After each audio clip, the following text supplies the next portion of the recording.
आपली खरेदी। कोपरगावच्या स्थानिक बाजारपेठेला चालना देण्यासाठी व कोपरगावकरांनी स्थानिक बाजारपेठेतूनच वस्तू खरेदी कराव्या या हेतूने आमदार आशुतोष काळे व जिल्हा बँकेच्या माजी संचालिका सौ चैताली काळे यांच्या संकल्पनेतून आपली खरेदी आपल्या कोपरगावमध्ये हा उपक्रम राबवण्यात येत आहे। सदर संकल्पनेची सुरुवात आमदार आशुतोष काळे व चैताली काळे यांनी शहरातील विविध दुकानात जात विविध वस्तू खरेदी करत स्वतःपासून केली आहे। कोपरगावच्या स्थानिक बाजारपेठेला चालना देण्यासाठी आमदार आशुतोष काळे व चैताली काळे यांनी कृष्णाई मंगल कार्यालयात शहरातील विविध क्षेत्रातील व्यापारी दुकान यांच्या सोबत आपली खरेदी आपल्या कोपरगावमध्ये या संकल्पनेतून संवाद साधत त्यांच्या अडीअडचणी जाणून घेतल्या आहे। यावेळी व्यापारी दुकानदार यांनी विविध समस्या अडीअडचणी आमदार आशुतोष काळे यांच्या समोर मांडल्या असून काळे यांनी त्या सोडवण्यासाठी पाठपुरावा करू असे आश्वासन दिले आहे। दरम्यान कोपरगाव बस स्थानक मोठे सुसज्ज व्यापारी संकुल होऊ शकत होते अशी खंत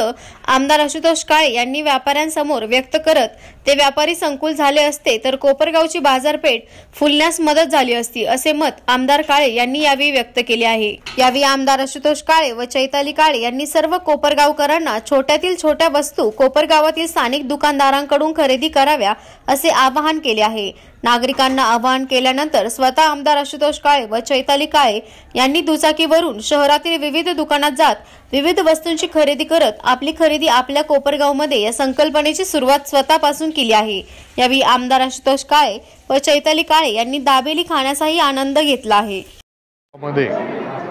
या उपक्रमाला आज या ठिकाणी सुरुवात करण्यासाठी आणि तसेच आपल्या कोपरगाव शहरात आणि परिसरामध्ये असलेल्या व्यापाऱ्यांच्या ज्या काही अडीअडचणी असतील या जाणून घेण्यासाठी हा संवाद आयोजित केलेला होता। अनेक अडचणी व्यापारामध्ये ज्या काही असतील आहेत अशा सर्व या ठिकाणी मांडण्याचा प्रयत्न अनेक व्यापाऱ्यांनी या ठिकाणी केला। तर त्या अडचणी सोडवण्यासाठी अजून त्याच्यावर काय उपाययोजना करता येतील याचा विचार करून त्या सोडवण्याचा माझा प्रयत्न आहे। तसेच आजच्या दिवसापासून सर्व नागरिकांना माझी विनंती की आपण आता या सर्व सणासुदीच्या काळामध्ये आपल्या स्थानिक व्यापाऱ्यांकडनं या ठिकाणी आपल्या सणासुदीच्या वस्तू या ठिकाणी विकत घ्याव्या अशी विनंती या निमित्ताने करतो। आपल्या स्थानिक व्यापाऱ्यांना आपण प्राधान्य दिल्यामुळे आपल्या सर्व जे काही अर्थकारण आहे किंवा जो काही आपला तालुक्यातला पैसा आपल्या तालुक्यातल्या व्यापाऱ्यांकडेच राहील, त्यांना अजून बळकटी मिळेल आणि अजून ते नवीन उपक्रम याच्यामधून करू शकतील असं या ठिकाणी आपल्या सर्वांना विनंती करतो। आपण सर्वांनी आपल्या ज्या काही परिसरामध्ये आपल्याला जवळ असलेल्या तालुक्याच्या ठिकाणी आपण जात आहे, काही अडचणी आपल्याला देखील आहे का आपल्या मेन रोडचं काम रखडलेलं आहे किंवा होण्याचा बाकी आहे, तर येत्या काळामध्ये सर्व रोड्स पूर्ण कसे होतील आणि आपल्याला तालुक्याच्या ठिकाणी येणं सोपं कसं होईल यासाठी देखील माझे प्रयत्न आहे। त्याही बाबतीमध्ये आपण सर्वांनी विचार करावा आणि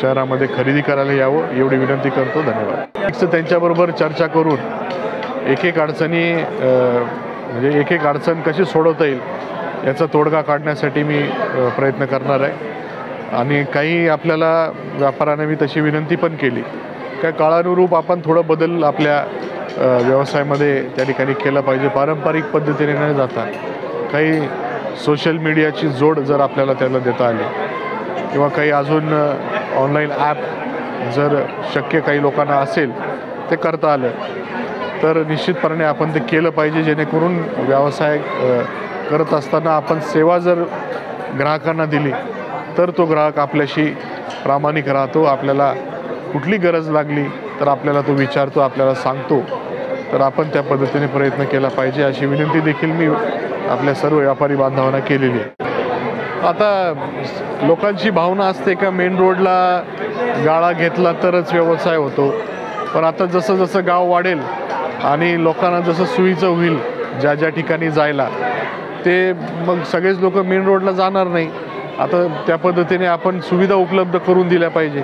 तशा सुविधा उपलब्ध जर झाल्या व्यापाऱ्यांना तर सगळे लोक मेन रोडला जायचा प्रयत्न करणार नाही. आणि म्हणून नगरपालिकेला निधी उपलब्ध करून दिलेला आहे व्यापारी संकुल उभारायला. अजूनही बस डेपो असेल तिथे करून दिलेलं आहे. आणि अजून देखील व्यापारी संकुल कसे उभारले जाऊ शकतील जेणेकरून ठिकठिकाणी व्यापार करायला जागा उपलब्ध होतील. तसं जर जागा उपलब्ध चांगल्या झाल्या आणि कमी दरामध्ये झाल्या तर त्या ठिकाणी व्यापारी आपल्या व्यवसायाला सुरुवात करतील आणि त्या ठिकाणी ग्राहक जातील. सगळेच लोक मेन रोडला जाणार नाही. मग तर एक पर्यायी व्यवस्था जर झाली आणि तिथं त्यांना व्यवसाय करायला सोपं झालं किंवा तिथे धंदा व्हायला लागला, सगळे लोक त्या ठिकाणी जातील. त्याच्यामुळे त्यांना मेन रोडवर बसायची गरज पडणार नाही. त्यांना पर्यायी व्यवस्था झाली पाहिजे तर ते सगळं होईल.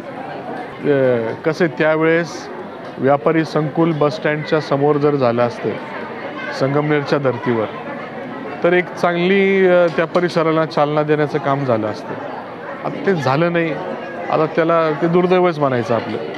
परंतु बस डेपोच्या ज्या काही बाजूला आपण पाहतोय का दक्षिणेला रोड आहे, आपण तिथे बस डेपोमध्ये व्यापारी संकुल मंजूर करून आलेलं त्याचं काम लवकर चालू होईल. तर तसं जर बस स्टँडला झालं असतं तर ते योग्य झालं असतं असं मला वाटतं. ते खंत आहे मनामध्ये. एकच आव्हान आहे की आपली खरेदी आपल्या कोपरगावमध्ये या हॅशटॅगमध्येच ॲक्च्युली सगळ्या गोष्टी बोलल्या जात आहेत. थोडा मोठा आहे पण पूर्ण मेसेज जावं म्हणून हे आहे. तर आपल्याला प्रत्येकालाच विनंती आहे की आपल्या लहान मुलांचं असेल, आपल्या सामान घरातील आता फराळ बनवायचं सामान असेल, पूजागृहीचं सामान असेल, आपले कपडे असतील, दसरा म्हणलं दिवाळी म्हणलं की आपण प्रत्येकजण ते नाही म्हणलं तरी आपण ते घेतोच. आणि म्हणून मला एकच रिक्वेस्ट आहे प्रत्येकाकडे की ते आपण आपल्याच कोपरगावातील व्यापाऱ्यांकडून घ्यावं. ते आपापल्या छोट्या ग्रामीण भागातील व्यापारी असतील किंवा शहरातले व्यापारी असतील, कुणाकडूनही घ्या पण आपल्या कोपरगावातीलच लोकांकडून आपण घेतलं पाहिजे. आणि सर्वात महत्त्वाचं जे मी आधी देखील बोलले की आपल्यालाच आपली मानसिकता बदलावं लागेल की मीच माझ्या कोपरगावमधून घेतलं तर आपोआप माझे मुलं घेतील, माझ्या आजूबाजूतील मैत्रिणी घेतील आणि सर्वच जण घेतील. आणि म्हणून आज मी दादा आम्ही दोघंही आमच्या परिवारातील जे काय सामान या दसऱ्यासाठी असेल दिवाळीसाठी जे काय लागणार आहे ते देखील आम्ही आजपासून कोपरगाव म्हणजे याच्या अगोदरही घेत होतो. असं काही नवीन काही म्हणजे वेगळं काय नाही आहे. फक्त एक मानसिकता आपल्याला लोकांची बदलायची आहे. आणि आपण प्रत्येकजणांनी म्हटलं पाहिजे की माझ्या कोपरगावमध्ये सगळ्या गोष्टी मिळतात आणि खूप छान मिळतात. आणि म्हणून आपण सर्वांनीच येत्या दसरा असेल दिवाळी असेल आणि पूर्ण वर्षच ॲक्च्युली मला म्हणायचं आहे की आपण आपल्या जे काय लहान मोठ्या गोष्टी असतील अक्षरशः म्हणजे किराणा असेल किंवा गाडी जरी घ्यायची असेल किंवा एखादी बाईक घ्यायची असेल काही जरी असेल तर ते देखील आपण आपल्या कोपरगावमधूनच घ्यावे अशीच माझी एक छोटीशी रिक्वेस्ट प्रत्येकाला असेल. आणि आपण ती नक्की घ्याल. आणि एक छोटासा पेज आपण बनवणार आहे, इंस्टाग्रामवर असेल, व्हॉट्सॲपवर देखील असणार आहे. आणि त्यामध्ये आपण सर्वांनी आपण जे छोट्या व्यापाऱ्यांकडून घेतलं असेल, छोट्या दुकानातून घेतलं असेल, कोपरगावातून घेतलं असेल ते आपण फोटो काढून त्याला स्टिकर जे काही आपला हॅशटॅग आहे ते लावून आपण जास्तीत जास्त पसरवण्याचा सर्वांनाच विनंती आहे की आपण करावा. स्पेशली यंगस्टर्सला माझी खूप विनंती आहे की ऑनलाईन मान्य आहे सगळ्या गोष्टी मिळतात पण त्याच गोष्टी आपल्या कोपरगावमध्ये देखील मिळतात. आणि म्हणून आपल्याला आपलं कोपरगाव जर समृद्ध करायचं असेल फक्त मी मोठा असं म्हणून चालत नाही. आपण आपल्याबरोबर सगळे मोठे घेऊन चाललो तर आपण मोठे होऊ. आणि म्हणून ही संकल्पना दादांची आहे, आमची सर्वांचीच आहे. आणि हे सर्वच यंग मुलं आज आपण बघतोय की कोपरगावमध्ये थांबलेच. खूप मुलं बाहेर जातात, शिकतात, बाहेरच सेटल होतात. पण हे मुलांना यांनी पाहिलेले जे स्वप्न आहे की आम्ही कोपरगावातीलच व्यापारी बनून आम्ही आमचं जे काय व्यवसाय आहे तो करणार आहे. आणि यांच्यासाठी आपल्याला सर्वांनी मला असं वाटतं की आपल्या पुढच्या पिढीसाठी या यंगस्टर्ससाठी आणि सर्वच जे व्यापारी आहे यांच्या सर्वांसाठी आपण सर्वांनी हा जो प्रकल्प आहे आपण सर्वजण सक्सेसफुल करू.